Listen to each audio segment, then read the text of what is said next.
Alright, welcome YouTubers. Week 12 coming up. Sort of a light week this week in cast of losers. But if we look at it, it'll be Tampa Bay for $1,000 and Washington for $1,000. For a total of $2,000 out there on the multiple scheme per $20,000 in bankroll. My fixed scheme are the same two teams, Tampa Bay and Washington, $2,000 apiece. Be $4,000 out there. And my martingale has a cast of characters here.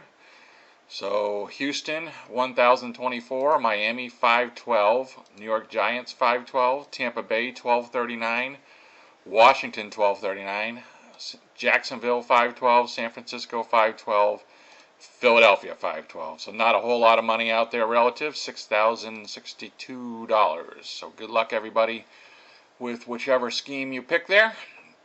Last week, kind of a mixed week. Mostly because I had a lot of money on Detroit, and just to whine about them, they were down by 14. 5 minutes left in the first quarter, they score a touchdown, fourth quarter, and they score a touchdown, and so down by 14. You think they would kick the extra point, and that would give me, with a 7.5 point game time spread, that would have gave me a win, or certainly a push midweek if you happen to get +7 instead of +7.5. But they go for 2 and don't make it, which is puzzling. They still had a chance a little later, but anyways, they lost by 8, and you were getting 7.5. So whine, but I don't know why in that down by 14, why I don't kick a field goal on the first touchdown or kick an extra point on the first touchdown. But it's Detroit, so that cost me basically a $6,000 swing, which would have been a nice pickup.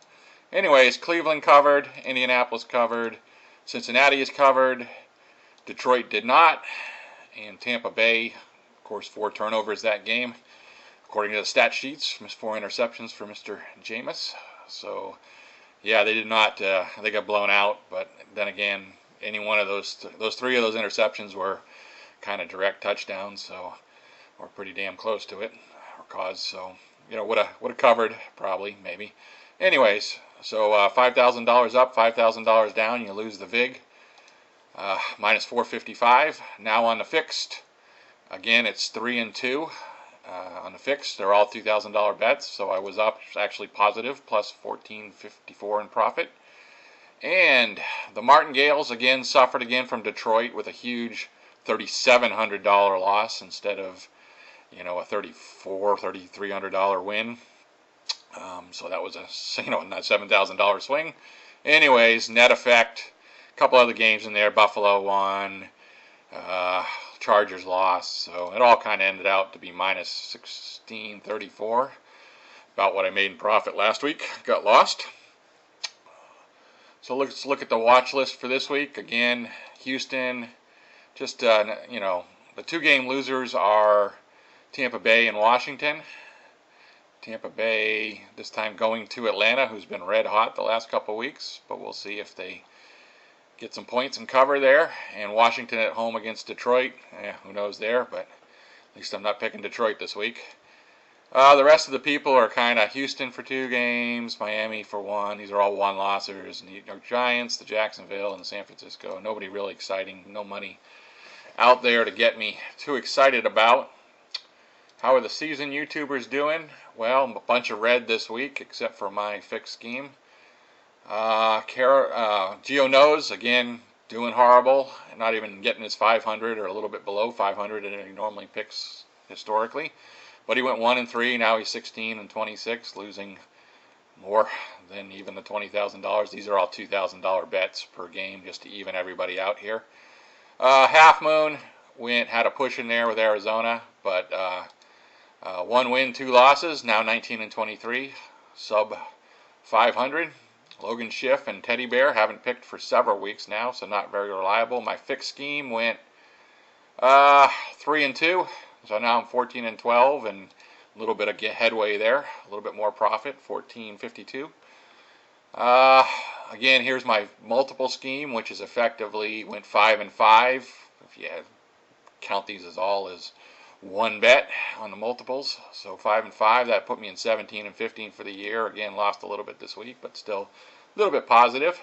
OSGA picked up a couple losses. He's Now went from 10-11 to 10-13. He also tried to call the Cincinnati over and lost that out, so he is not doing well.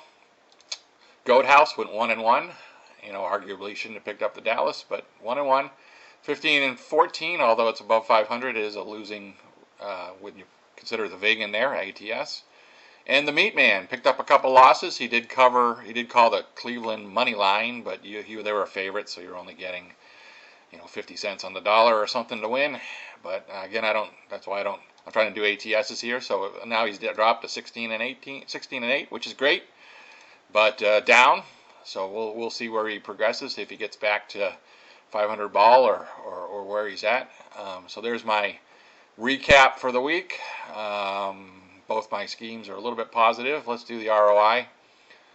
So again, ROI, I'm just skimming along here. Again, my fixed scheme did get positive this week. My multiple scheme is still in the positive, or remained in the positive, and my martingale scheme remained in the positive even with a $1,600 loss. So not much money out this week on week 12. Of course, last year, week 11 was the point where I got out at 36% ROI, but right now I have on my multiple scheme 2% ROI. Martingale's 5 and the fixed is 7, so they're all making a little bit of money, but this isn't the stock market. We don't want 5 and 7% a year. We want to pop pretty quickly, so I'm looking for those. I'm not going to get much this week, obviously, but I'm setting myself up for the future. Apple, a new high yesterday, 267 and change, 27.5% ROI. So yeah, at least Apple's doing well. Stock market's doing well, I guess. I don't know, depending on who you picked. I'm just trying to do Apple or someone to compare against. So I've got some catching up to do, but at least I'm positive now, and hopefully maybe I can pick up a couple wins this week, or we'll just look forward to week 13. Anyways, good luck this week. Have a good one.